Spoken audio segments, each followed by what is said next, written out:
देखिए, मैं बार बार इस पर तवज्जो दिला रहा हूँ। लोग गलती ये करते हैं कि अपने खुद साख्ता मेयारात बना लेते हैं और फिर क़यामत के दिन क्या होगा, अल्लाह ताला कहेंगे भाई ये तो मैंने नहीं कहा था तुमसे, जो मैंने कहा था उसमें से क्या किया।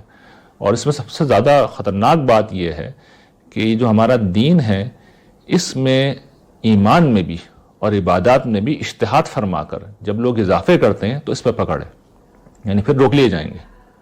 तो इसमें बड़ा मुहतात रहना चाहिए कि जो कुरान ने कहा है, जो हुजूर से साबित है, बिल्कुल बस वहीं तक अपने आप को महदूद कर दें। हुजूर की सुन्नत और कुरान मजीद, अमाल में हुजूर की सुन्नत और ईमानियात में कुरान मजीद बिल्कुल फ़ाइनल है, बिल्कुल फ़ाइनल। और अखलाकियात का माखज़ कुरान मजीद के सारे अमाल साले की जो लिस्ट है कुरान मजीद में जगह जगह हमारे सामने बिल्कुल मौजूद है, हर घर में मौजूद है। और हुजूर की सीरत में उसका बेहतरीन नमूना हम में से हर शख्स को मालूम है।